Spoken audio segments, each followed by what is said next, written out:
Queridos hermanos, queridas hermanas, me alegra mucho saludarles a todos ustedes. Deseo que la paz del Señor esté en sus vidas. Bueno, damos gracias a Dios por tener este tiempo, un tiempo en donde hemos podido haber descansado un poco, ¿no?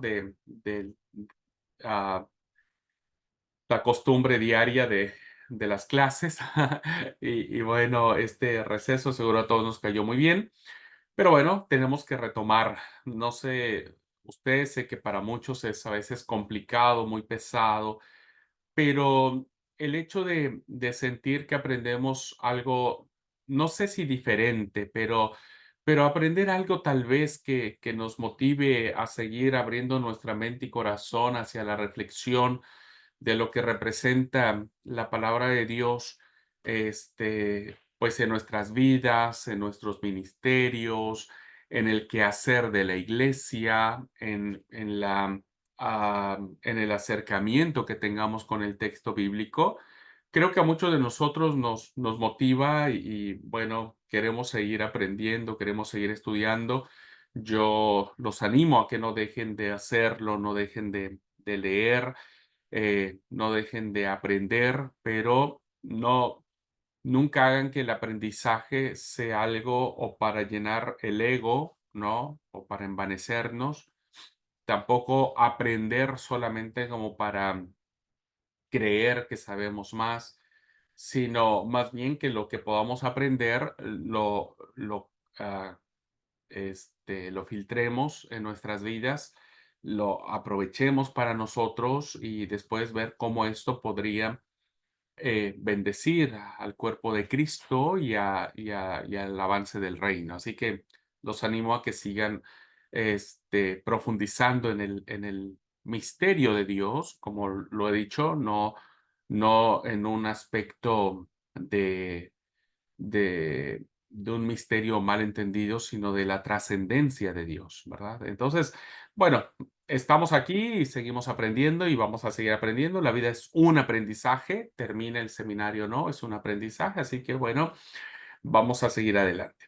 Antes de retomar a donde nos quedamos, quiero decirles que acabada esta clase, ¿verdad? Este día estaré subiendo el segundo examen parcial para que ustedes puedan contestarlo, ¿verdad? Y poder ya, estamos en la recta final, estamos a 2 semanas de terminar estas dos materias de la primera mitad de nuestro segundo trimestre del año. Así que bueno, estamos ya a nada de terminarlo, ¿verdad? Bueno, nuestra materia de literatura del antiguo, literatura bíblica, introducción al Antiguo Testamento. Hemos caminado un poco, hermanos, en estas propuestas de acercamiento al texto antiguo, ¿verdad? Y cuando me refiero a antiguo, no me estoy refiriendo, insisto, en términos peyorativos o discriminatorios, sino antiguo en el sentido que son los textos con muchos más años de distancia que tienen en relación a nuestro tiempo y por lo tanto encierran un tremendo desafío, es cierto que una gran bendición, pero un tremendo desafío de poder interpretar correctamente una serie de escritos bíblicos que terminan a veces confundiéndonos o eh, poniéndonos por delante esta oportunidad de desentrañar qué es lo que realmente quiso decir el autor bíblico en función de lo que escribió. Y, y eso hace apasionante nuestro acercamiento al Antiguo Testamento. Es una introducción, hemos visto una información muy generalizada de lo que significa esta sección o esta parte de lo que nosotros llamamos Biblia. Hemos sorteado un poco los problemas que puede presentarnos la lectura del Antiguo Testamento o que nos pueden detener para no seguir avanzando en su lectura o nos pueden motivar para seguir profundizando. Y en las últimas clases nosotros nos quedamos con lo que significaba los valores que representa el Antiguo Testamento, que es aquello que nosotros podemos recuperar como esencial, ¿verdad? Como transformador, como verdad trascendente. Y veíamos que una de las cosas más hermosas que el Antiguo Testamento nos plantea es quién es Dios, ¿verdad? Cómo la realidad de Dios no se asemeja al Dios tirano, al Dios del terror, del miedo, sino que se asemeja al Dios que es fiel, misericordioso, que hace justicia, que está en verdad, que es tierno, que es bondadoso y que su capacidad de amar es infinitamente superior a su capacidad de castigar. Entonces vimos cómo también Dios vuelca su amor, ¿verdad? Vuelca su amor por el am, decimos el pagano, ¿no? O quien podría considerarse fuera de ser objeto del amor de Dios, sin en cambio Dios se vuelca de amor hacia con él. Y hemos visto también cómo el Antiguo Testamento nos plantea valores muy fuertes respecto del prójimo, ¿verdad? Muy fuertes respecto de lo que representa la igualdad, no solo en dignidad, ¿no? Es decir, en cuanto a nuestra percepción de ser creación de Dios, sino en nuestra igualdad social, que desafortunadamente eso es lo que ha hecho mucho, mucho, mucho daño a la dignidad humana, las desigualdades sociales, ¿verdad? De la cual el Antiguo Testamento habla muy fuerte, principalmente por medio de los profetas, que lo vamos a ver la semana que viene, pero también desde la perspectiva de Jesús, ¿verdad? No está muy de acuerdo con eso. Y bueno, hoy vamos a analizar en esta clase, queridos hermanos y hermanas, cómo el Antiguo Testamento nos plantea una lectura de la persona, de la actividad y del mensaje de Jesús. Nosotros nunca vamos a poder desligar, ni deberíamos intentarlo, entre el mensaje de Jesús relatado en el Nuevo Testamento, ya sea a través de los sinópticos, ya sea a través de Juan, ya sea a través de Pablo, ya sea a través del Apocalipsis, ya sea a través de la literatura del Nuevo Testamento, cualquiera que ésta sea, no podemos desligarlo de lo que representa el Antiguo Testamento, porque recordemos que los autores del Nuevo Testamento, ¿verdad? Mateo, Marcos, Lucas, etcétera, etcétera, fueron judíos que conocían perfectamente lo que nosotros ahora estamos estudiando como una introducción.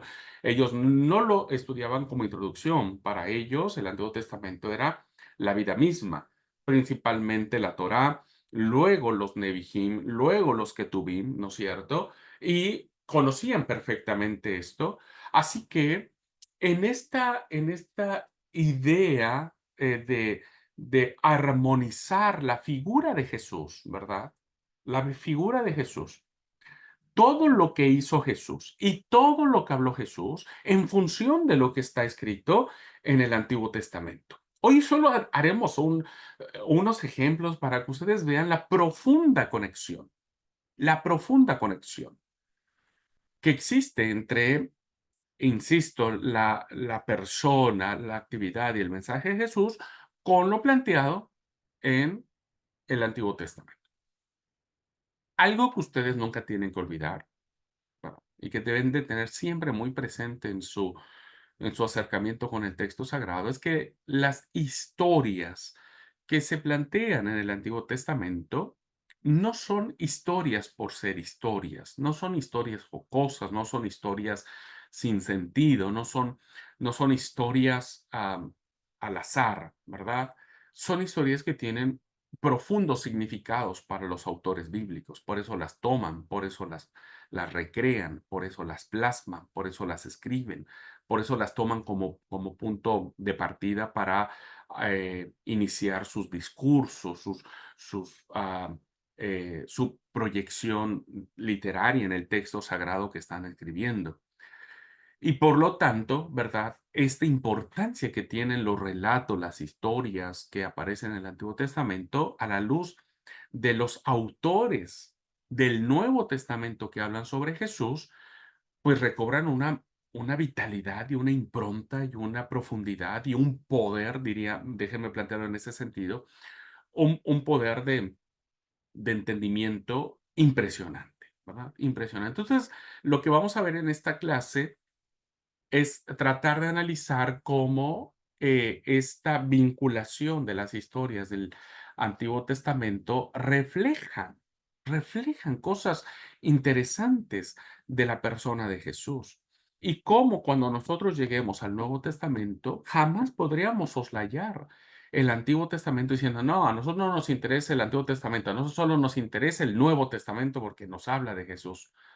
No, no caigan en ese error, ¿verdad?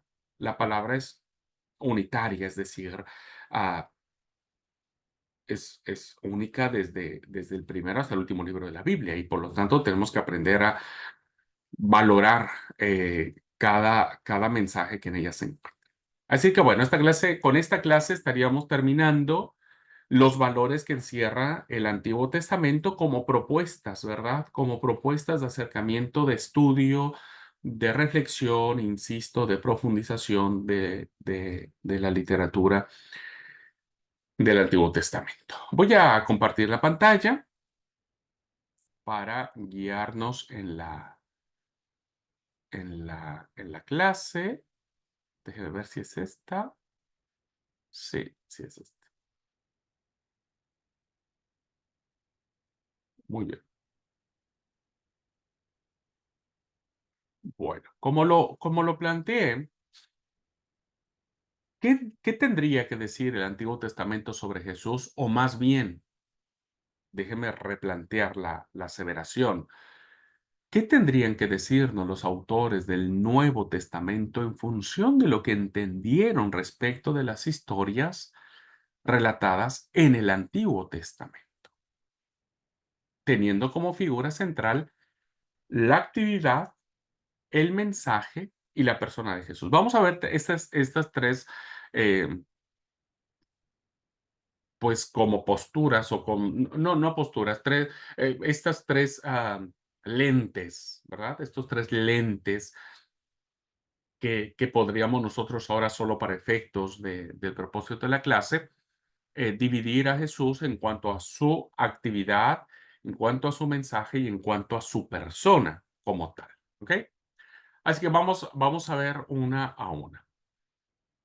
Los tres puntos anteriores, es decir, su actividad, su mensaje y su persona, se refieren a los valores intrínsecos del Antiguo Testamento que puede detectar cualquier persona, ¿verdad? Son valores, perdóname, no estoy hablando de este cuarto punto, estoy hablando de los puntos anteriores que tiene que ver cómo se autodefine Dios, el tema de las cuestiones sociales, etcétera, ¿no? Eso es lo vimos en las clases anteriores.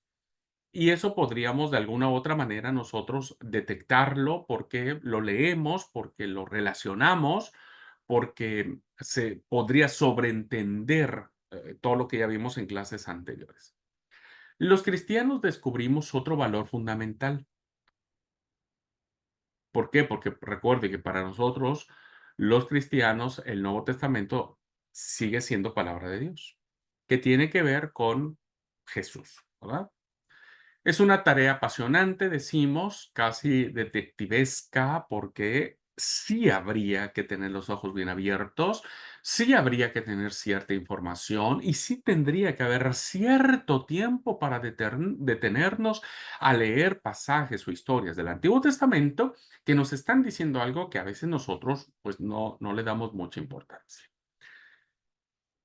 Eh, que tiene que ver con la relación entre el Antiguo y el Nuevo Testamento. Con ellos se esclarecen numerosos puntos que corren el riesgo de ser o que corren el peligro de ser malinterpretados, insisto, si no se conoce al menos de manera general, todo esto que nosotros planteamos.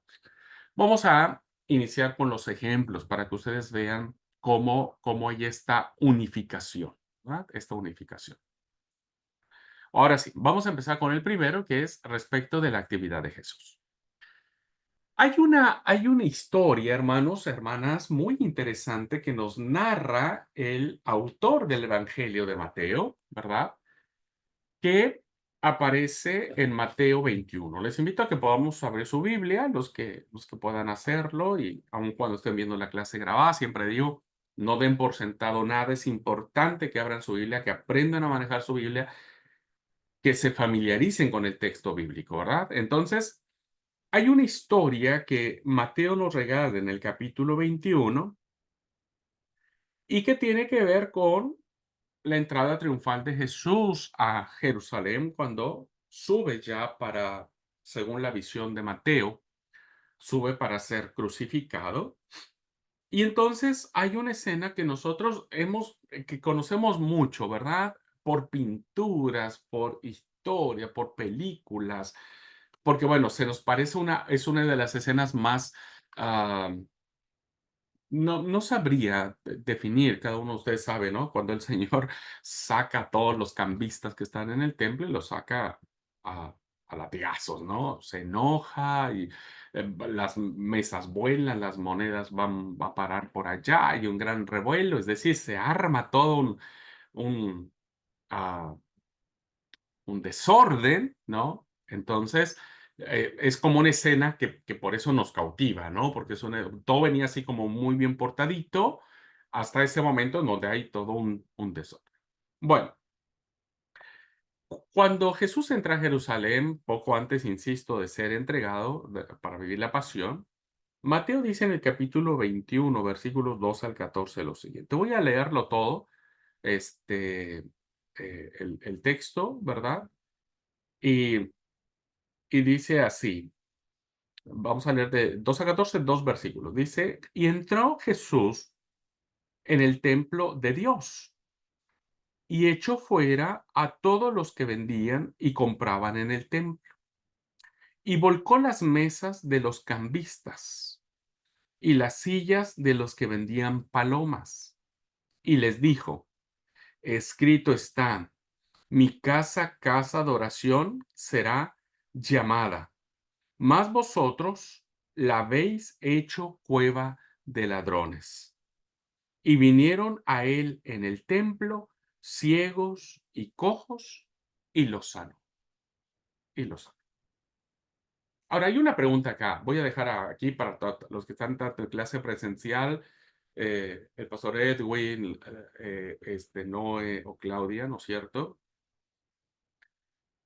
¿Qué de raro encuentran en este texto, en este pasaje? Y también lo hago también para los que están viendo la clase grabada, ¿verdad? Les hago la misma pregunta. ¿Qué de raro encuentran en este pasaje?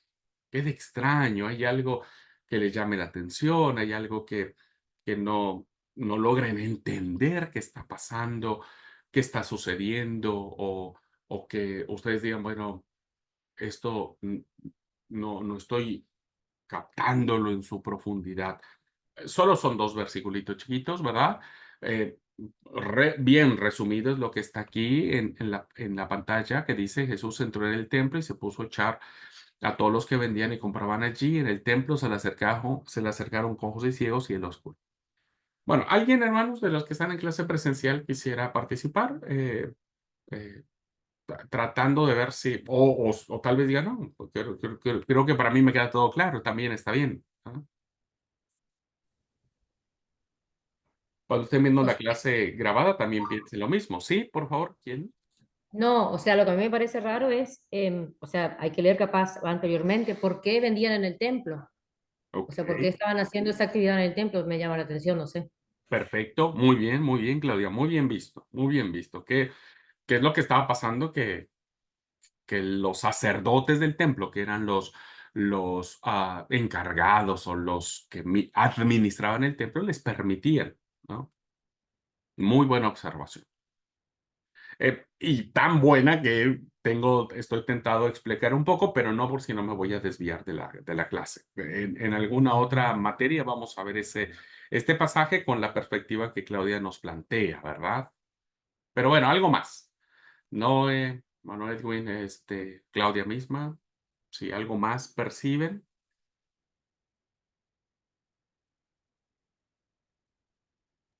Sí, puede ser uno de indignación y otro de compasión, porque como que hubo una acción violenta de Jesús al expulsar a los vendedores y cambistas y seguidamente por su acto de sanación. Mm, muy, muy buena observación, Noé. El hecho de cómo trata Jesús a uno y cómo trata Jesús a otros, diríamos, ¿no? Algunos el Señor los trata con indignación por lo que estaba sucediendo, porque ya habían convertido eso en una romería. El templo, recuerden, están en el templo de Jerusalén, ¿eh? Ojo, este es un dato que ya les paso allí para que puedan ver, ¿no? No están en cualquier lado, no están en la plazoleta, no están en Jericó, no están en Bethsaida, no están alrededor del mar de Galilea, están en el templo, ¿verdad? En el templo. Y luego cambia a un acto de compasión para las personas que se acercaron. Igual, muy linda la observación al respecto. Ahora, hay algo interesante en esta apreciación que Mateo nos da y que si nosotros no tenemos un claro entendimiento del Antiguo Testamento, no vamos a poder entender la profundidad con la que Mateo nos quiso plantear esta situación. La mayoría podríamos extrañarnos de la energía con que actúa Jesús, que fue lo que planteó Noé, ¿no es cierto? Es decir, hay una acción indigna, ¿verdad? Que como dije, vuela todo para todos lados. Otros, pensando en lo otro que decía, y que bueno, que venía en función mucho de por qué estaban vendiendo y que realmente ya era terrible la corrupción que había en el templo, en eso, ¿no es cierto? Otros podríamos decir, hermanos, que Mateo está diciendo que es algo re lindo, como dijo Noé, ¿no? Esta acción de compasión.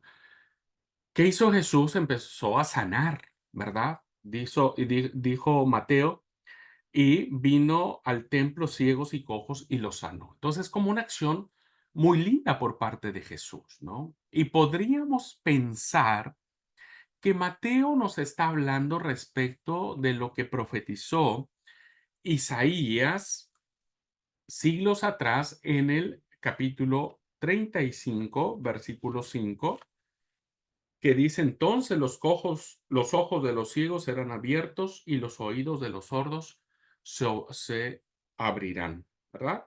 Eso es lo que dice Isaías 35:5.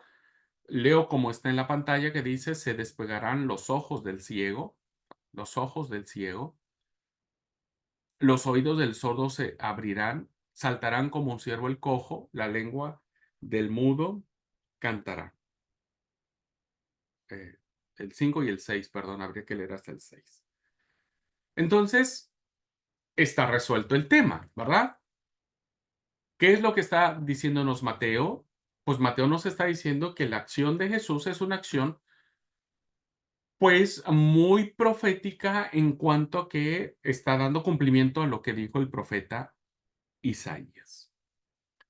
Sin embargo, ¿verdad? Sin embargo, este texto solo habla, este texto habla de 4 personas con, limitaciones. Voy a plantearlo así, ¿verdad? ¿Qué dijo el profeta Isaías? Que iba a haber 4 tipos de personas: ciegos, sordos, cojos y mudos. Eso dijo el profeta Isaías en el 35, versículos 5 y 6. Pero curiosamente Mateo solo hace referencia a 2 grupos de personas, los cojos y los ciegos. Entonces uno podría decir, bueno, pero ¿qué de raro tiene? Tal vez Mateo no quiso poner a los sordos, tal vez Mateo no quiso poner a los mudos, o se le olvidó, o qué sé yo, pudo haber pasado un montón de cosas y por lo tanto solamente hizo referencia a estos 2 grupos de personas, a los cojos y a los ciegos. Pensando tal vez de esa manera, podríamos concluir que sigue estando dentro del parámetro de interpretación lo que nos dijo Mateo en función de lo que el profeta Isaías nos dice. Sin embargo, es poco improbable que Mateo se haya olvidado. Es poco probable que Mateo lo haya omitido, porque finalmente, como dije, eran hombres que conocían perfectamente el Antiguo Testamento.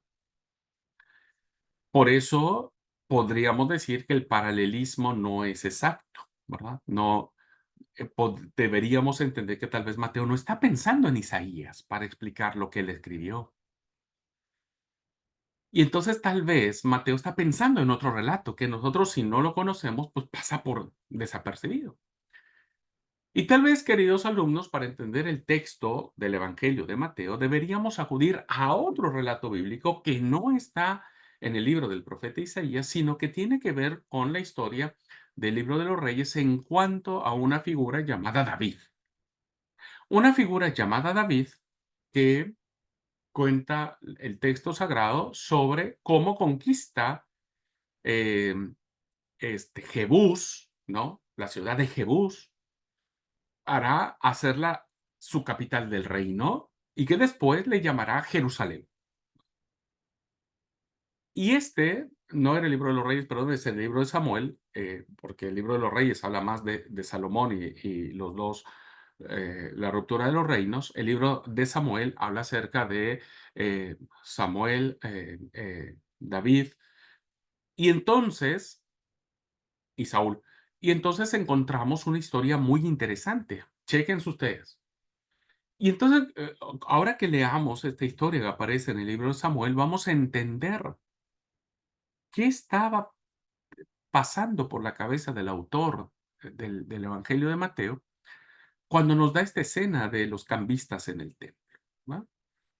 Y dice el libro de Samuel, el rey, hablando de David, ¿verdad? Estamos hablando de David, y sus hombres marcharon sobre Jerusalén contra los jebuseos que habitaban el país. Recuerden que Jerusalén, antes de ser Jerusalén, se llamaba Jebús, ¿no? Jebús.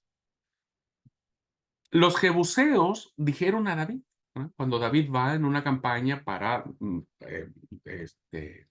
una guerra, cuando los jebuseos vienen que David está para acabar con la ciudad, los jebuseos le dicen a David, no entrarás aquí.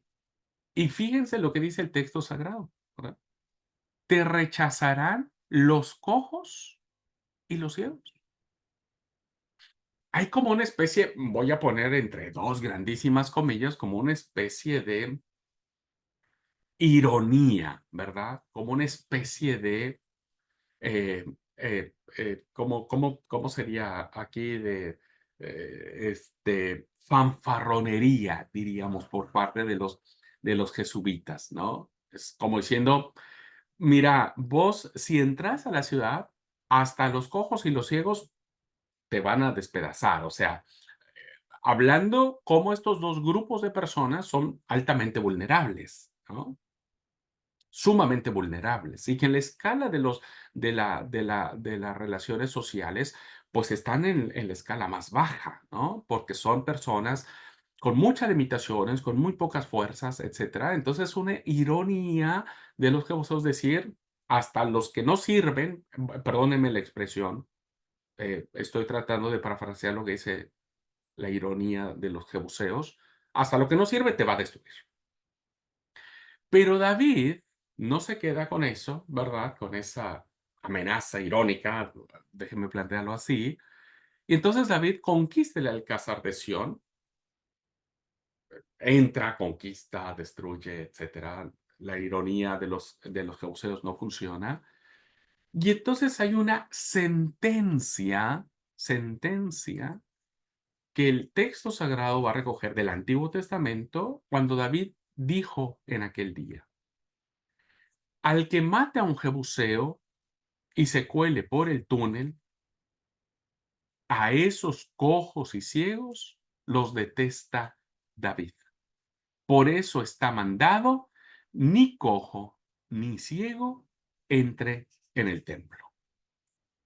Esto está en el segundo libro de Samuel, capítulo 5, versículos del 6 al 8.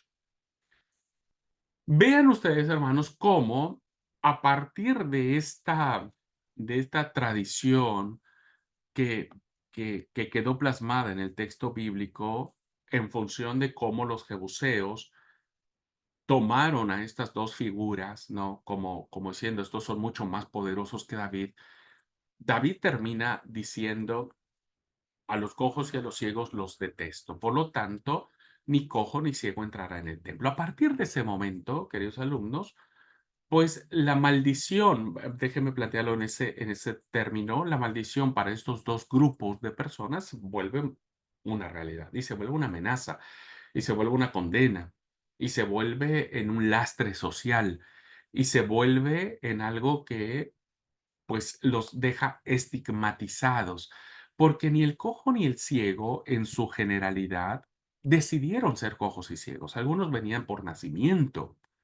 Entonces, fíjense cómo la condición social, espiritual, litúrgica, que hacía que estas personas que nacían ciegas o que nacían cojas o lisiadas de alguna de sus extremidades, pues los condenaba de por sí, ¿no? A no tener este contacto con la divinidad en el templo de Jerusalén, ¿no? Donde se creía que el templo era el lugar donde residía el santo de los santos, donde residía Yahvé, donde residía el Dios de Israel. Y por lo tanto, pues a través de esta historia y esta condena que hace David, pues les impide a los cojos y a los ciegos entrar al templo. Aquí no están los mudos, aquí no están los sordos, solamente cojo y ciego, tomando en cuenta lo que dijeron los jebuseos para eh, burlarse de David. Por lo tanto, fíjense, los jebuseos expresan su ilimitada confianza en las defensas de Jerusalén. Ellos dicen: nosotros somos tan poderosos porque nuestras murallas son altas, están fortificadas, y los hombres más inútiles para la guerra, como lo dije anteriormente, que eran los cojos y los ciegos, bastan para salvarla del ataque enemigo, en esta ironía, ¿no?, que hacen los jebuseos. No ocurre así, y en recuerdo de esta frase, durante muchos años, ¿verdad?, se prohíbe la entrada de estas personas en particular, cojos y ciegos, en el espacio sagrado, ¿verdad? En el espacio sagrado del judaísmo, que durante muchos siglos representó el templo de Jerusalén.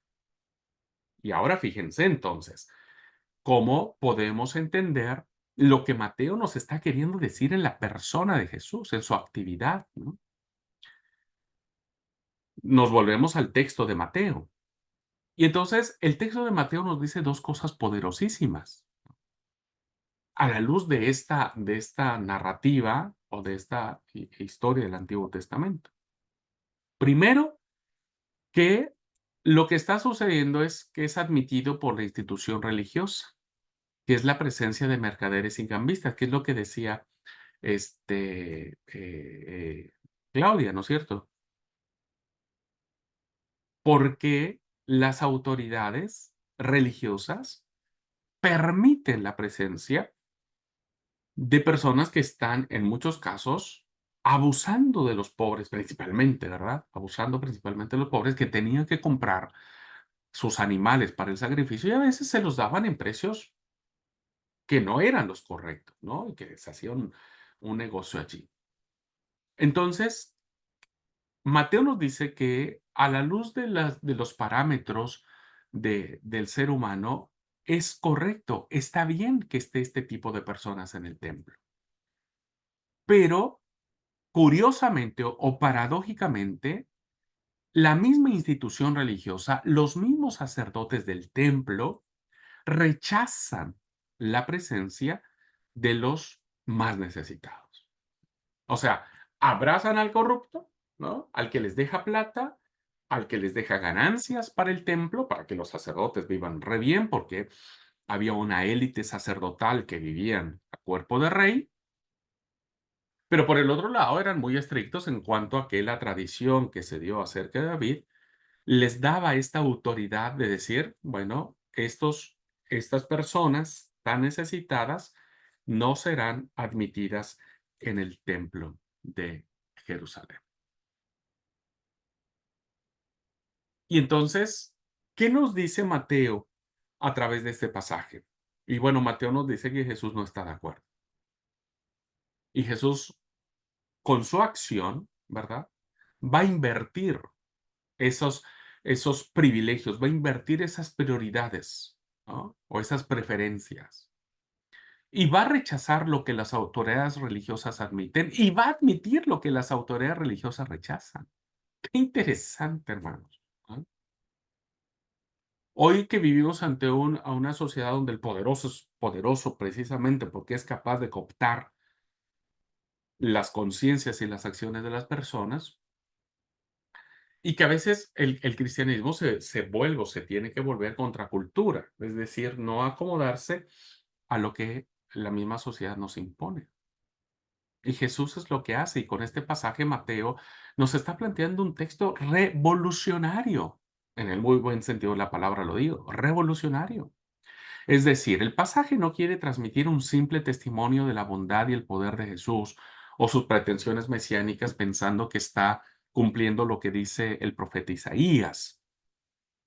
Mateo no está manifestando a Jesús desde ese punto de vista, sino más bien es un texto, insistimos, de subversión de valores, que sin la ayuda del Antiguo Testamento no habríamos podido captar la profundidad que esto tiene. Cuando Jesús saca a lo que las autoridades religiosas admiten el templo que estaba prohibido por esta sentencia dicha muchos, muchos años atrás por David, ¿no es cierto? Jesús los admite y no solo los admite, no solamente permite que entren al templo, porque eso dijo Lucas, y vinieron a él en el templo, entraron al templo. Y no solo hay una permisión o un quebrantamiento de esa ley que para muchos David era, ¿no? Era lo más importante, porque recuerden que el Mesías venía de la tribu de David, de la tribu de Judá, del linaje de David. Y, y entonces Jesús quebranta la ley o la ordenanza de David y hace otra cosa mucho más grande. Les devuelve la dignidad que por ley se les había quitado. A veces muchos de nosotros somos tan legalistas, creamos tantas leyes que pensamos que son piadosas, que son justas, pero que terminan lastimando la dignidad de las personas, ¿verdad? Del que es diferente a nosotros, del que decimos, no, este no, porque no lo acepta Dios. Y la verdad es que nos hemos arropado de manera muy arrogante prerrogativas que no nos pertenecen a nosotros, que le pertenecen a Dios, ¿no? Y el mensaje de Jesús es un mensaje sumamente abierto. Incluso las instituciones religiosas que durante muchos siglos pensaron estar haciendo lo correcto, marginando, menospreciando y pasando por encima de la dignidad de los cojos y de los ciegos. Pero Jesús dijo no. Entonces, este texto, queridos hermanos, nosotros no lo hubiéramos podido entender claramente sin que pudiéramos eh, analizar lo que el Antiguo Testamento nos dijo. ¿Ok? Entonces, por eso es sumamente importante que ustedes y yo no menospreciemos el Antiguo Testamento, tampoco lo revaloricemos más allá de lo que es. La palabra de Dios es una, pero es muy importante que podamos entenderlo para comprender el mensaje completo. Bueno, eso respecto de la actividad de Jesús, ¿verdad? Eso dijo Jesús, perdón, eso hizo Jesús. Y este ejemplo, y hay muchísimos más, no los vamos a abordar ahora, solamente a manera de introducción o ejemplificativo. Es muy importante que sepamos esto. Vamos a ver el segundo aspecto, el segundo lente, ¿no? de la persona de Jesús ahora respecto de su mensaje. ¿Qué tiene que ver el mensaje de Jesús que nosotros leemos en el Nuevo Testamento en función del Antiguo Testamento? Y tiene que ver con una parábola muy, muy linda, ¿verdad? Que es la parábola del grano de mostaza, ¿no? Siempre supimos o siempre hemos sabido que Jesús habló, entre otros métodos de enseñanza, usaba las parábolas. Ujú. Bueno, el tema de las parábolas es algo muy lindo, pero solamente vamos a tomar una, ¿no? y es la parábola del grano de mostaza. Bueno, vamos a recuperar otra vez esta parábola en la visión de Mateo, ¿verdad? En el capítulo 13, que es la sección de las parábolas, ¿no? La segunda, creo que es la tercera sección, déjeme ver, sí, la tercera sección de Mateo. Este, dice en el capítulo 13, versículos 31 y 32. Bueno, voy a leer aquí en mi versión Reina Valera 60, dice: otra parábola le refirió diciendo: el reino de los cielos es semejante al grano de mostaza que un hombre tomó y sembró en su campo, el cual a la verdad es la más pequeña de todas las semillas, pero cuando ha crecido es la mayor de las hortalizas y se hace árbol, de tal manera que vienen las aves del cielo y hacen nidos en sus ramas, ¿no? Bueno, déjenme plantearlo en esta versión que tengo en la pantalla, que dice así: se parece el reinado de Dios al grano de mostaza que un hombre sembró en su campo. Siendo la más pequeña de las semillas, cuando crece sale por encima de las hortalizas y se hace un árbol, hasta el punto de que vienen los pájaros a anidar en sus ramas. Bien, cuando nosotros leemos esta parábola del grano de mostaza, ¿qué entendemos? ¿Cuál es nuestra percepción de esta parábola?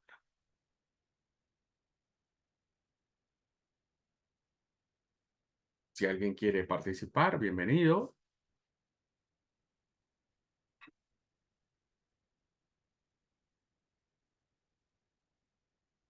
A veces pienso que es como una de esas parábolas como mágicas, ¿no?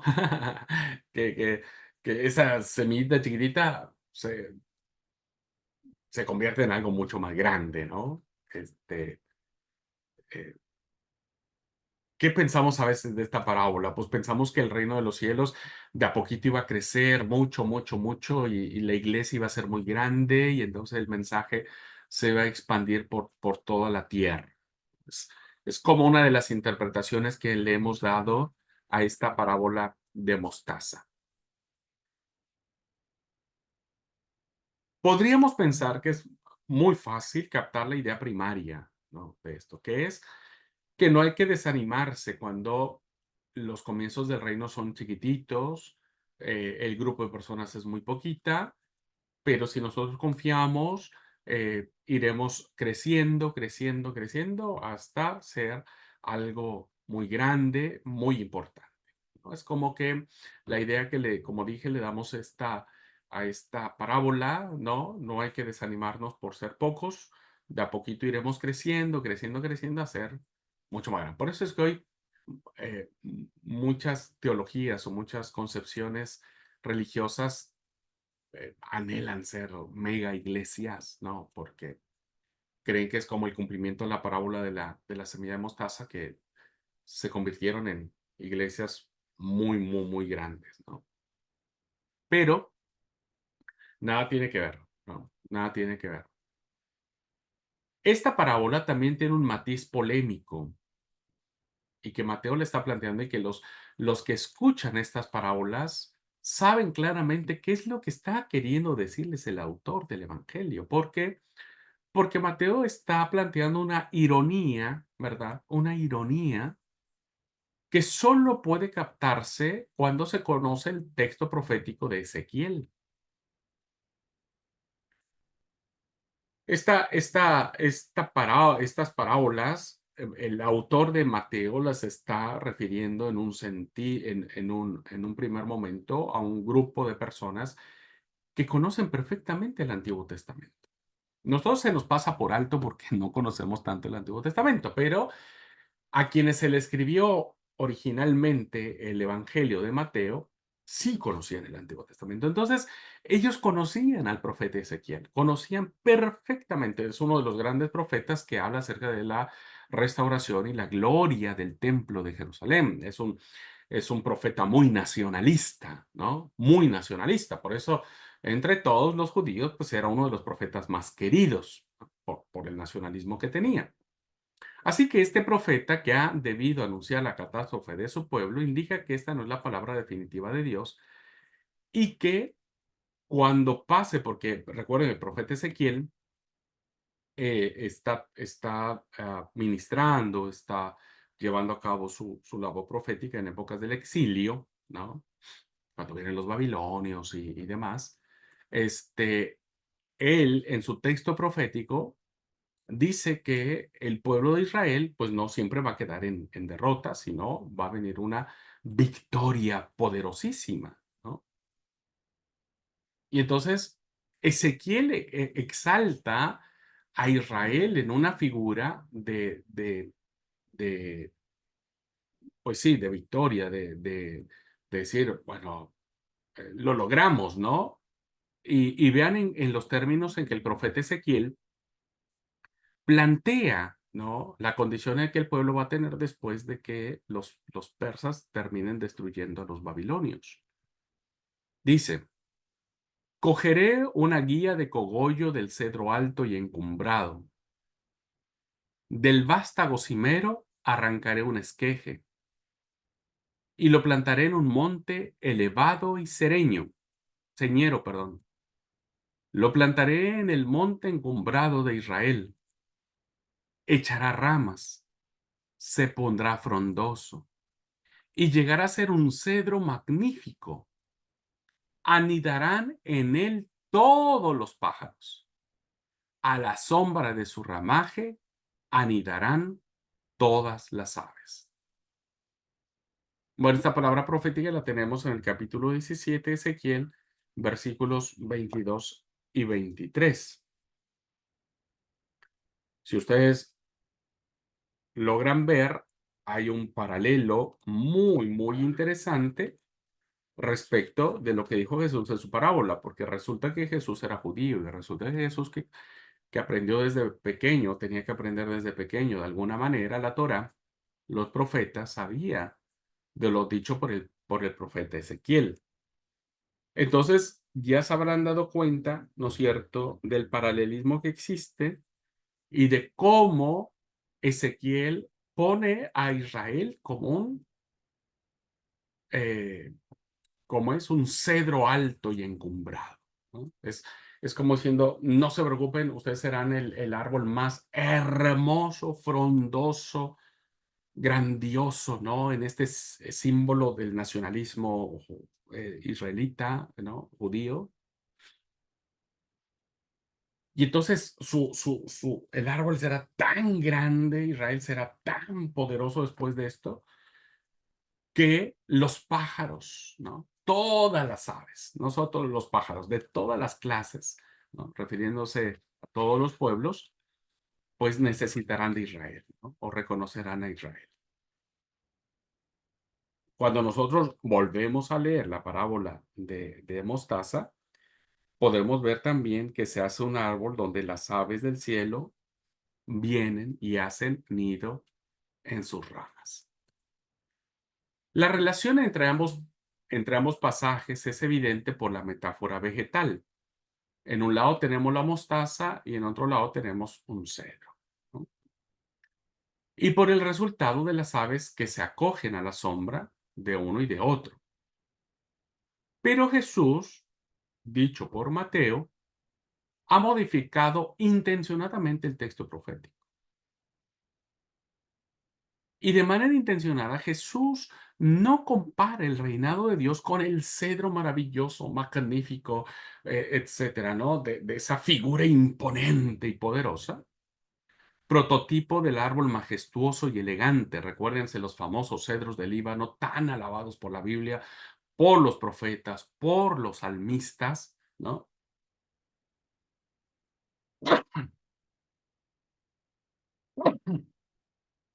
Perdón. Y es interesante, queridos hermanos, cómo Jesús no utiliza la figura del cedro, ¿no? Tendría que haber sido, ¿no?, esa figura del evangelio como algo de poder, de majestuosidad, etcétera, etcétera. Sino, elige comparar el reino de Dios con algo mucho más, con dimensiones mucho más modestas, con menos apariencia.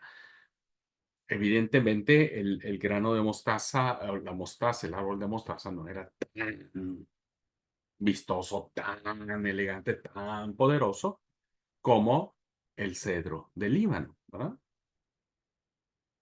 Y entonces Jesús, de manera, insistimos, intencionada, no hace esa comparación y lo pone en términos, sí, donde, eh, perdón, las aves van a venir y acogerse a la sombra del árbol, pero va a ser en modestas proporciones en comparación a lo que el profeta Ezequiel había manifestado. Con ello, da un toque de atención a los cristianos.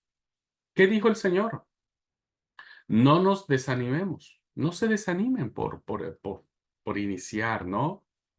Lo que ustedes hacen tiene sentido, pero no esperen ser esta parte del reino como un signo que los lleve, como a los judíos, a arraigar un sentimiento tan nacionalista, ¿no? Que se crean más que, ¿no? Que se crean más que cualquier persona. Que se digan, ah, mira, yo soy cristiano y soy mejor que vos. Jesús jamás quiso decir eso. Jamás quiso que el evangelio de Dios rivalizara en esos términos competenciales, ¿no? De competencia. ¿Quién es más poderoso? Que a veces los seres humanos entramos en eso, ¿verdad? Mi iglesia es mucho mejor que tu iglesia, ¿no? Mi doctrina es mucho mejor que tu doctrina. Y yo creo que reanalizando la parábola de la mostaza, ¿no?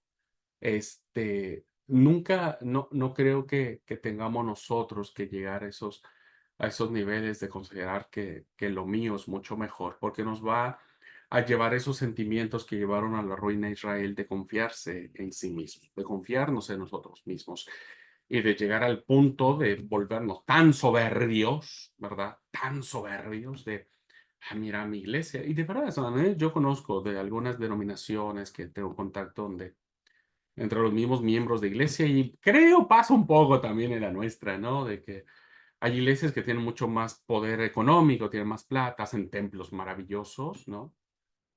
Y he escuchado que dicen, ah, es que tu iglesia no tiene, ¿no? O tu templo no tiene aire acondicionado, ¿verdad?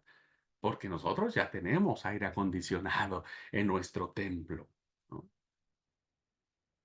Y me parece que cuando nosotros reinterpretamos a la luz del paralelismo que existe entre este sentimiento de grandeza que tiene el profeta Ezequiel para Israel, que los lleva a este nacionalismo que los vuelve soberbios y que los vuelve a, eh, este, a, a ser ellos mismos, pues creo que Jesús dijo, el reino de Dios no es así, ¿verdad? El reino de Dios es para todos. Todas las aves pueden venir.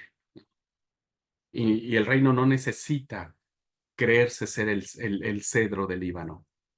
El reino es poderoso en sí mismo por a quien nosotros predicamos, ¿no? Solo por eso es poderoso.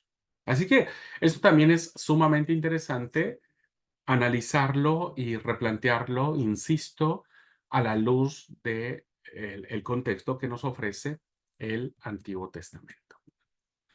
Bueno, un apéndice para que entendamos un poco respecto del cedro del Líbano. Ezequiel usó la imagen del cedro para simbolizar el futuro glorioso de Israel. Jesús se contenta con un modesto arbusto, la mostaza, para simbolizar el futuro del reinado de Dios. Y solo puede conocerse esto, solo conociendo el texto de Ezequiel, se valora rectamente la parábola de Jesús, ¿no? Así que, insisto, eh, el reino es poderoso, no por nuestras propias concepciones, sino por el mensaje que se predica en el reino. Y lo podemos considerar a la luz de lo visto por el profeta Ezequiel. Así que en este segundo ejemplo, queridos alumnos, he querido compartir con ustedes respecto de cómo, conociendo el Antiguo Testamento, podemos hacer la relación entre el mensaje, la actividad de Jesús, su mensaje, pero también su persona, ¿eh? También la persona de Jesús, y voy a compartir ahora la clase, la presentación de esta clase en este punto, que tiene que ver con la persona de Jesús, ¿no? A ver, miren, se ha dicho que el Antiguo Testamento habla de Jesús. Y no es que no sea cierto, ¿verdad? No es que no sea cierto. Realmente el Antiguo Testamento en sí mismo no habla de Jesús, habla del Mesías, ¿no? Realmente habla del Mesías. El Nuevo Testamento ya plantea que el Mesías es Jesús, pero bueno, habla del Mesías. Muchos estudiosos de la Biblia ven en el Antiguo Testamento todo lo que se ve en el Antiguo Testamento lo relacionan con Jesús o con el Mesías, como queramos llamarlo. Pero eh, en aras de la verdad, queridos alumnos, el Antiguo Testamento habla más de los filisteos, de los edomitas, de los moabitas, que de enseñanzas mesiánicas. Es así. Ujú. Realmente el Antiguo Testamento habla más de pueblos, ¿no? Hay historias, un montón de historias de pueblos que ya ni existen ahora, que de la cuestión mesiánica de Jesús, ¿no? Perdón, de la cuestión mesiánica que nosotros ahora sabemos que es Jesús. Bueno, haciendo esta pequeña aclaración, ¿verdad? Este, puedo decirles a ustedes que sí hay algunas relaciones muy interesantes que los autores del Nuevo Testamento le aplican, le adjudican a la figura de Jesús, de una manera muy linda, muy poderosa, teológicamente muy poderosa. Y vamos a ver un ejemplo. Volvemos otra vez a el Evangelio de Mateo. Bueno, como dije, el Evangelio de Mateo ya lo vamos a ver cuando veamos evangelios sinópticos. Es un evangelio que a priori, es decir, en primera instancia, su auditorio, la comunidad a la que Mateo escribe, es una comunidad judía, ¿no? Es, son gente de origen judío, judeocristianos, que fueron educados en la Torá, que fueron educados en las costumbres judías, en las fiestas judías, eran judíos, ¿verdad?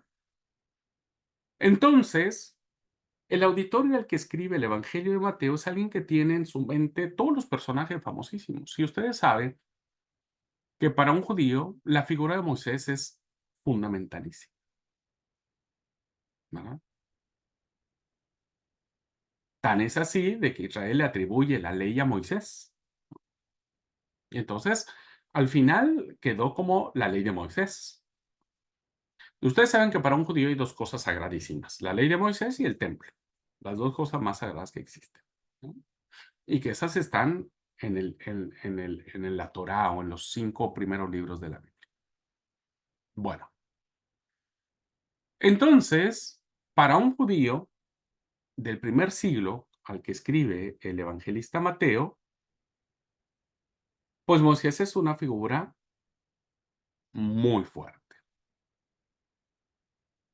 Y Mateo va a hacer todo lo posible para presentar a Jesús como un segundo Moisés, pero que es muy superior al primer Moisés, ¿no? Ustedes me dirán, pero ¿cómo es esto? Sí, porque insisto, hermanos, recuerden que Jesús, en el famoso Sermón de la Montaña que aparece en Mateo, es un sermón contra cultura. Revoluciona muchos de los preceptos que los antiguos venían trayendo y que venían interpretando de la ley de Moisés, ¿verdad? Y entonces era importante plantear a Jesús como un legislador que viene a dictar nuevas leyes.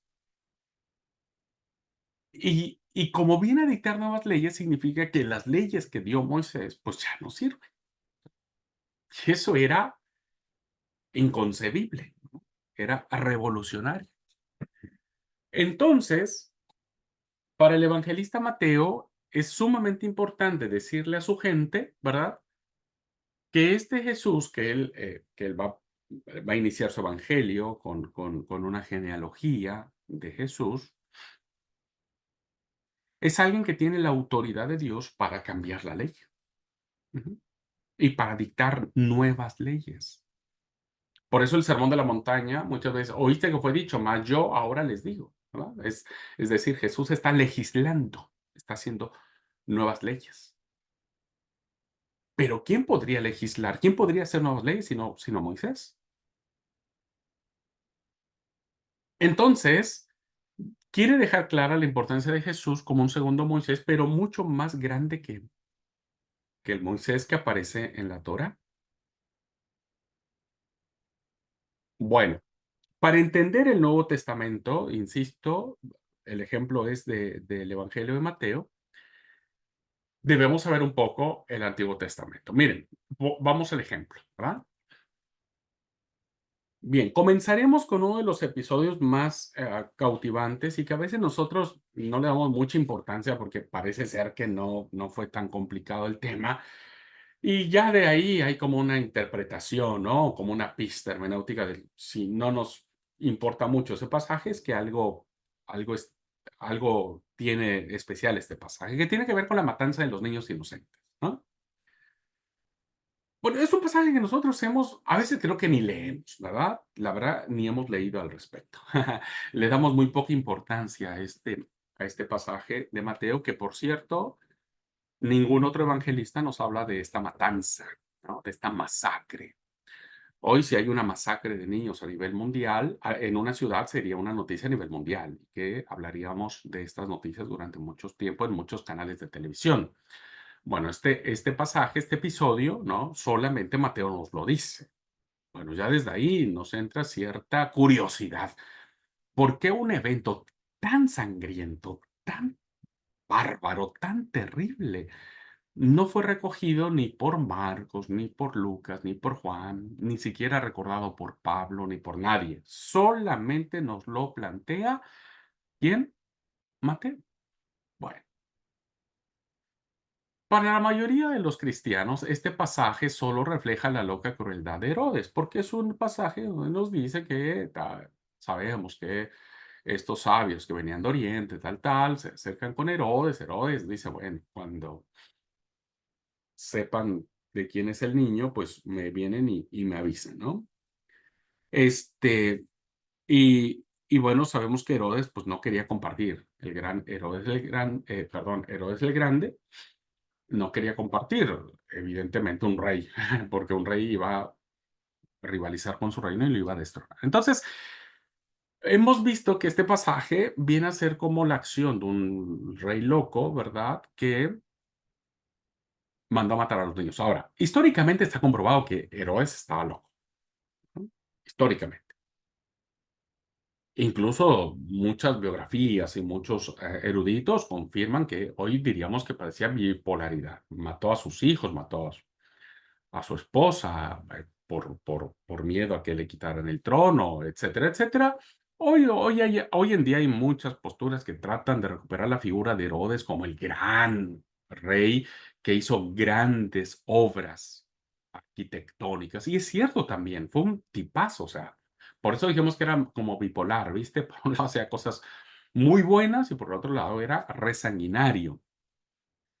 El historiador judío Flavio Josefo cuenta numerosos detalles de su crueldad y de su miedo obsesivo a perder el trono. O sea, él estaba con ese miedo, viste que cuando alguien vive con ese miedo, pues termina volviéndose loco. Bueno, sin embargo, no es probable que hubiese sucedido esta matanza de la que nos habla Mateo. Tal vez para muchos de nosotros dirían, bueno, entonces, ¿qué está pasando, no? La Biblia es una mentira. A ver, es probable que no haya pasado. Es probable que sí, ¿no? Es probable que sí. ¿De dónde nos plantea esta duda de que históricamente no haya sucedido este punto? Es que, como dije, un evento de esta naturaleza habría sido recordada, habría sido grabada, habría sido plasmada, mencionada en otras fuentes históricas, sobre todo porque en la matanza donde se llevó a cabo los niños, imagínense, fueran personas adultas, en la guerra, etcétera. Las guerras eran normales, pero niños inocentes, fue llevado a cabo en Belén, que es la patria del rey David, a muy pocos kilómetros de la ciudad de Jerusalén. Y por lo tanto, habría sido una noticia de primera plana que hubiera causado estupor y demás, pero no tenemos registros, ¿no? No hay algo más que nos hable acerca de un evento tan, eh, eh, eh, pues tan terrible como esto, ¿no? Insisto, Lucas, que es el historiador por excelencia, no lo menciona bajo ninguna circunstancia. No hay un solo rasgo, ¿verdad?, de que esto haya sucedido. Insisto, ni siquiera cuando Pablo habla un poco del nacimiento de Jesús, ¿no?, que fue nacido de mujer, etcétera, menciona este hecho. ¿Mm? Y entonces, si caemos en cuenta de que históricamente un evento tan traumático, tan feo como este, ¿no? Podemos llegar a la conclusión de que se trata de una ficción de Mateo. Es decir, algo que Mateo está desarrollando dentro de su literatura, de su texto, pero no porque quiera mentir, no porque quiera caer en algo que para nosotros sería así como, no, no, está diciendo algo que no sucedió y para nosotros sería una mentira. Nosotros catalogamos a veces los escritos bíblicos desde nuestras perspectivas, pero en la antigüedad no era tan así, ¿eh? No había esta rigurosidad que hoy tenemos nosotros, sino que los autores bíblicos o a los autores en general se les daban ciertas libertades para crear sus propios escenarios. Hoy tenemos nosotros libros también donde autores crean escenarios para transmitir una verdad. Bueno, eso estaba haciendo Mateo. Mateo está creando un escenario para transmitir una verdad poderosísima. Y esta verdad tiene que ver con presentar a Jesús como un nuevo Moisés. Porque la pregunta es, ¿dónde, hermanos, dónde se dice que hay otro, eh, ¿cómo es? Otro evento de esa naturaleza? ¿Qué historia de la Biblia nos habla de la muerte o matanza de los niños a manos de un rey loco, ¿no? A manos de un rey loco? Y Moisés, Moisés. Fíjense cómo ya desde el comienzo indica la semejanza entre ambos personajes. Moisés, ¿dónde es criado? Es decir, antes de todo ese grado, ¿de dónde sacado? De las aguas del Nilo, ¿no? ¿Dónde está el Nilo? Cruza Egipto. Ok, ¿quién recoge a Moisés de la cesta que su madre le mandó a hacer? Pues la princesa de Egipto. ¿Dónde se cría Moisés? En Egipto, ¿verdad?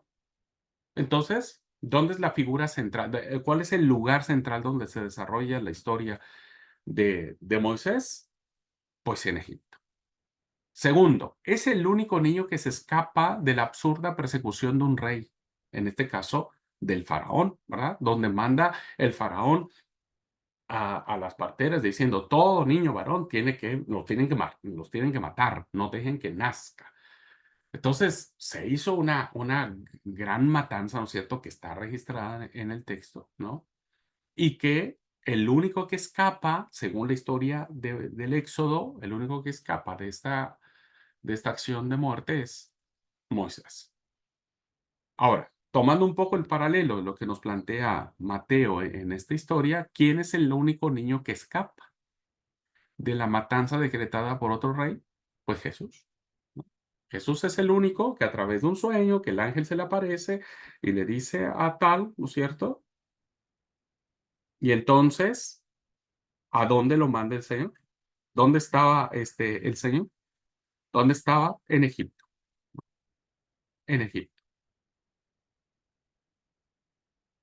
Qué interesante. ¿Dónde sitúa Mateo a Jesús? Pues donde situó la historia bíblica a Moisés, en Egipto, y es el único que escapa. Con ello, el lector del Evangelio tiene desde el comienzo la clave de lectura. ¿Por qué Mateo nos plantea esta historia? porque desea llevar a Jesús, porque él dice que Jesús va a llevar una labor semejante a la que Moisés llevó a cabo.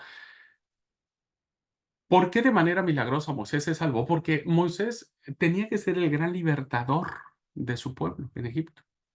¿Y por qué Jesús escapa de esta matanza que tiene Herodes el Grande, ¿no es cierto? Pues porque Jesús necesita llevar a cabo un acto de libertad. Esta es la afirmación capital del pasaje. Aunque admitásemos y aun cuando, aunque digamos que sí existió la matanza de los niños, ¿no? Vamos a plantearlo en eso, o sea, no estoy diciendo 100% que no, no tenemos otras fuentes que lo confirmen, pero aunque haya otra fuente y haya sucedido esto y que Mateo lo haya planteado, pues básicamente esta historia trata de enlazar la figura de Jesús con la figura de Moisés para establecer este vínculo y decir Jesús va a ser mucho más grande que Moisés, mucho más importante que Moisés. Y ahora fíjense lo que pasa. Si seguimos en esta línea, ¿verdad? De cómo el autor del Evangelio de Mateo quiere plantear a Jesús como un segundo Moisés superior al primero, tenemos que irnos al Sermón de la Montaña. Que ahí va a suceder otra cosa maravillosísima, ¿no? Según Mateo, este es un pasaje que nosotros hemos leído muchísimo, el famoso capítulo del Sermón del Monte. En el versículo 1 y 2 del capítulo 5 de Mateo, se abre, diríamos, se abre lo que vendría a ser el sermón del monte, el sermón de la montaña. Bueno, algo interesantísimo, hermanos. Si ustedes leen el 1 y el 2 de Mateo, fíjense lo que dice. Viendo la multitud, está hablando de Jesús, subió al monte. Ojo con esto, hermanos. ¿Ah? Subió al monte. Y sentándose, ¿qué pasó? Pasó algo interesantísimo. Vinieron a él sus discípulos. ¿Y qué pasó después? Y abriendo su boca, les enseñaba. A ver, para nosotros no tendría mucho sentido esto, es decir, es más, lo leemos sin darle la menor importancia, porque evidentemente, hermanos, desconocemos la historia, ¿verdad?, del Antiguo Testamento que Mateo tiene en su mente para plantear cómo Jesús va a manifestar el sermón más importante, ¿no? Es uno de los sermones más importantes del ministerio de Jesús. Bueno, lo va a plantear de la siguiente forma. Igual que Moisés subió al Sinaí para conocer la voluntad de Dios y transmitir la ley al pueblo, lo mismo hizo Jesús. Jesús sube al monte, sube a la montaña, pero va a haber cambios interesantísimos. No me adelanto, ahora les digo. Pero ¿cuál es la finalidad de que Jesús suba a la montaña? Transmitir la voluntad de Dios al pueblo. Así es que Mateo añade un detalle muy significativo, que eso es lo diferente. Dice que se le acercaron sus discípulos y él tomó la palabra y les enseñó. Les enseñó. Ahora, volvemos a lo mismo. Estamos como que perdidos, ¿no es cierto? Porque, ¿por qué les estoy diciendo todo esto? Tal vez porque yo ya conozco lo que voy a decirles. Pues sencillamente, hermanos, porque este pasaje del Sermón de la Montaña y la forma en cómo Mateo construye este sermón y lo desarrolla, tiene una relación muy importante como cuando Dios se revela a Moisés en el Sinaí. Vamos a ver la historia y van a ver qué es lo que pasa, ¿no? Dice el Éxodo 19, del 2 al 21. Voy a leer en lo que tengo en pantalla. Dice, traza un límite alrededor, ¿de dónde? Pues del monte, porque allí había subido Moisés, y avisa al pueblo que se guarde de subir al monte o acercarse siquiera a la falda de la montaña, porque el que se acerque es reo de muerte, tiene que morir. Eso dice el texto. Bueno, seguimos. Al tercer día, por la mañana, hubo truenos y relámpagos y una nube espesa en el monte, y el pueblo se echó a temblar en el campamento. Hay todo, hay todo un despliegue, ¿no? Truenos, relámpagos, una nube poderosísima. Obvio que la reacción que tiene el pueblo, pues es de temor, está ante la presencia de fenómenos naturales que no son muy comunes. Bueno, sigue diciendo el texto, el monte Sinaí era toda una humareda, toda una humareda. Imagínense la escena. Porque el Señor bajó a él con fuego, fuego. Bueno, se hace mucho más intensa la escena, ¿no? Se alzaba el humo como de un horno y toda la montaña temblaba. El Señor bajó a la cumbre del monte Sinaí y llamó a Moisés a la cumbre. Cuando Moisés sube, entonces el Señor le dice a Moisés todo lo que tiene que decirle al pueblo. Esta experiencia, hermanos, ¿verdad? Que aparece acá, que el Sinaí es el monte por excelencia, donde se da la más grande teofanía o la revelación de Dios en la ley, en los 10 mandamientos y en el código de la alianza, es una escena repleta de emociones, de sentencias de muerte, ¿no? Nadie podía subir, nadie se podía acercar, solo Moisés pudo subir y solo Dios le pudo enseñar a Moisés. Nadie más podía enseñar a Moisés ni a decirle a Moisés lo que tenía que decir al pueblo, ¿no? Entonces es una escena donde hay asombro, hay cierto temor por lo que está pasando, ¿no? Hay prohibición total de que nadie se acerque un centímetro, ni siquiera a la falda de la montaña. Y entonces Moisés sube a la montaña porque Dios quiere decirle a él, para que él sea el transmisor al pueblo. Bueno, Mateo, conociendo esta escena, va a subrayar el contraste entre los dos momentos. Mateo nos plantea ahora una escena donde estamos no estamos en un mundo de miedo. No hay fuego, no hay relámpagos, no hay sentencia de que nadie se acerque al monte donde está Jesús, porque no hay alguien que diga, el que se acerque se va a morir. Los discípulos de Jesús suben a donde Él está. Hay libertad para subir a Jesús. Y ni siquiera hay una indicación de que Jesús le diga, bueno, vengan y suban. El texto, claro, dice, y vinieron sus discípulos a Él. Fue una decisión propia, una iniciativa propia, ¿no? Una iniciativa propia. Pero, evidentemente, hermanos, este hecho, ¿verdad? De la forma en que Jesús eh, está sentado, ¿verdad? Está sentado en una acción deliberativa de enseñanza, de autoridad. Él se sienta. No es de que estaba cansado, no es de que, no, Mateo lo plantea en un sentido de autoridad, como diciendo, va a dar cátedra, ¿verdad? Va a transmitir palabra. Entonces lo hace diferente. Hoy la gente sube a escuchar palabra de Dios. No hay fuego, no hay relámpago, hay solamente bienaventurado los pobres en espíritu, porque de ellos es el reino de los cielos. Bienaventurados, dichosos, felices. Hay un contraste muy diferente, ¿verdad? Y por otra parte, Jesús no precisa esperar a que Dios le hable, que esa es otra particularidad. Moisés hablaba hasta que Dios le enseñara. En este caso, Jesús no está esperando recibir palabra de Dios porque Él era Dios o es Dios en ese momento. Él no está esperando que el Padre le diga. No se convierte en un medio. Jesús es el medio, ¿verdad?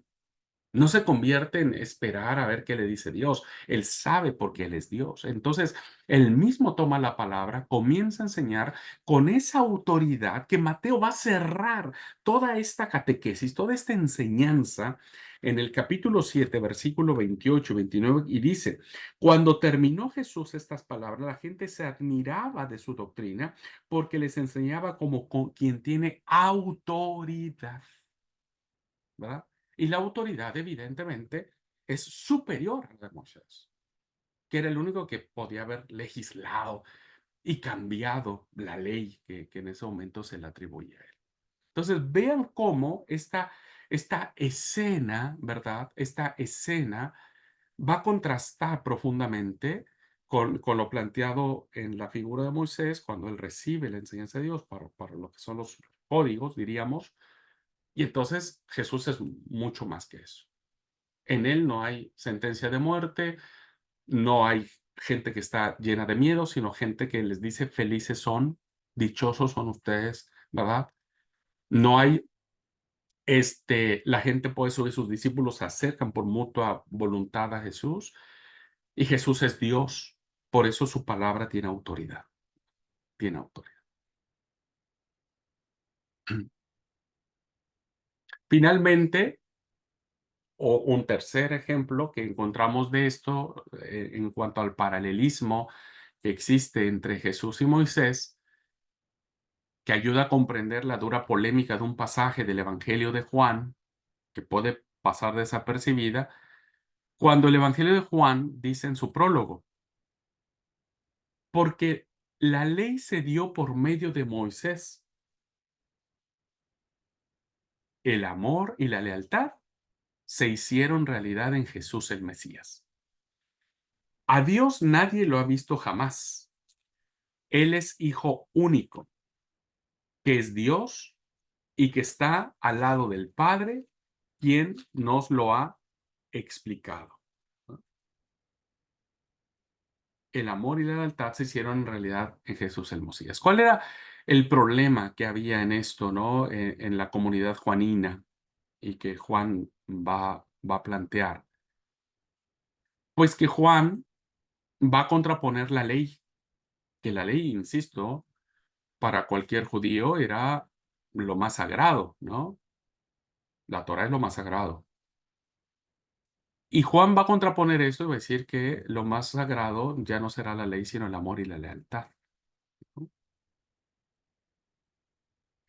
Reina Valera dice la gracia y la verdad. Estos dos términos designan en el Antiguo Testamento la esencia íntima de Dios, amor y lealtad, ¿no? Moisés solo puede transmitir algo externo. Una revelación fue Dios quien se la concedió. Moisés está sujeto a lo que Dios le revele para que lo explique. En cambio, Jesús encarna lo más íntimo de Dios, la esencia de Dios. Entonces Jesús es superior a Moisés. Moisés espera elementos externos, Jesús no los necesita, porque él tiene la naturaleza de Dios. Por eso el evangelista termina añadiendo, a Dios nadie lo ha visto jamás. Es decir, se trata de una clara referencia al episodio del Sinaí, cuando Moisés le pide a Dios ver su rostro, y éste se lo niega. Mi rostro no lo puedes ver, porque nadie puede verlo y quedar con vida. Sin en cambio, Jesús, Hijo único que está al lado del Padre, claro que puede explicarnos perfectamente quién es Dios porque ha visto a Dios. Ni siquiera a Moisés se le concedió la oportunidad de ver a Dios, de ver su rostro, pero a Jesús sí. Esto entonces, queridos alumnos, con esto termino la clase. Con esto quiero decirles como ejemplo, a manera ejemplificativa, más allá de las conclusiones que podamos llegar al respecto, que, que la relación que puede existir entre el Antiguo y el Nuevo Testamento es mucho más fuerte y poderosa de lo que nosotros podríamos pensar. Y que lo que podría a nosotros parecernos reaburrido, ¿no? En el caso del Antiguo Testamento, pues a la luz del pensamiento de los autores del Nuevo Testamento, no tenía nada aburrido, todo lo contrario, era sumamente interesante, que van a tomar todas estas cosas que los profetas y las historias que se plantean en el Antiguo Testamento y las van a aplicar en esta idea de Jesús como Mesías, para que quede claro a sus audiencias que Jesús es verdaderamente el Hijo de Dios, ¿no? Verdaderamente es el Hijo de Dios. Y que evidentemente esto plantearía, ¿verdad? Plantearía la esencia y la vida misma de lo que representa este, Jesús como Hijo de Dios, ¿no? Bueno, aquí mi hermano Edwin dice en el chat, el relato de Mateo aparece enriquecido en los evangelios apócrifos, tanto en el protoevangelio de Santiago, el pseudo Mateo y el evangelio de Nicodemo. Sí, pero no olvidemos ¿cómo se llama? La directriz, el origen y el objetivo que tenían los evangelios apócrifos, que evidentemente es una literatura que terminan magnificando y en muchos casos deformando el mensaje, ¿verdad?, que esto plantea y que evidentemente en términos históricos no se les concede mayor crédito a los libros apócrifos. Sin en cambio, a partir de estas narraciones, los apócrifos enriquecen, ¿no? O le dan rienda suelta a sus propias imaginaciones para plantear, no solamente, entiendo que hermano Edwin decía acerca de lo que es la matanza de los niños, pero todo lo que es la infancia de Jesús. Los relatos de la infancia son sumamente enriquecidos en los siglos posteriores al cristianismo, pero insisto, en esta línea incluso mucho más gnóstica que real. Pero gracias, hermano, por el dato y que sí, evidentemente muchos de los evangelios gnósticos o apócrifos van a terminar planteando una historia, una verdad bíblica en un sentido, insisto, más deformado a su propio interés literario. Bueno, ¿alguna pregunta, hermanos? Hermanas, ¿alguna pregunta? ¿Algún comentario? Hasta aquí llegamos entonces a esta propuesta que traigo a la clase de interesarlos, ¿verdad? De emocionarlos, de creer que el texto sagrado es una fuente inagotable de verdades y cómo sin esta apreciación panorámica, déjeme plantearlo de esa manera, nos perderíamos muchas cosas muy, muy fuertes y muy poderosas que plantearían la realidad del proyecto de Dios como salvación, ¿verdad? Eso para mí sería muy valioso que como alumnos no lo pierdan de vista, más allá, insisto, de las conclusiones que cada uno pueda uno tomar. Bueno, pues, ¿alguna pregunta, hermanos? ¿Duda, comentario, algo que quieran compartir? Pasa vos, mi hermano Abraham. Pasa vos, mi hermano Abraham, que el Señor sea bendiciendo su vida. Un gusto Paz, mi saludarle a hermano. los hermanos. Yo sé que me ha estado extrañando porque no hay quien le hostigue. No hay quien me pregunte. Yo dije, bueno, necesito a alguien que venga y que me pregunte. Bueno, más que pregunta, mi queridos hermanos, solamente en referencia al pasaje de Mateo con relación a la muerte de los niños, más o menos por la Edad Media, la Iglesia Católica toma este ejemplo o esta narrativa que es un paralelismo en lo que usted menciona de Moisés también, eh, y le hace la prefigura de que los niños son los primeros cristianos que fueron sacrificados por Jesucristo, por compartir el nuevo evangelio. Les ponen ellos como ese parámetro más o menos, inclusive toman como textos permítame, el Codex Aurus, le toman como ejemplo. Los evangelios de Otón también, como lo decíamos hace un instante, son evangelios apócrifos, pero que la Iglesia Católica lógicamente trabaja no solamente con los 73, sino también con los otros textos apócrifos que prácticamente llegan a 60 más, entre los reconocidos y no reconocidos, pero ellos lo toman como un paralelismo en que la matanza de los niños es el primer sacrificio de los primeros cristianos en aras de la venida de nuestro Señor Jesucristo. Solamente ese comentario, mi hermano Abraham. Muchas gracias, Edwin. No conocía esta apreciación, le agradezco mucho, pero bajo ninguna circunstancia lo dudaría, porque sí, evidentemente la teología católico-romana, la gran mayoría de sus teologías basadas en las tradiciones, están sustentadas por los evangelios apócrifos, ¿no? La matanza de los niños, la asunción de María, la perpetuidad de la perpetua virginidad de María, etcétera, están basados en eso. Así que muchas gracias por el comentario que enriquece mucho la clase. Noé, mi hermana Claudia, si no tiene alguna pregunta, alguna duda.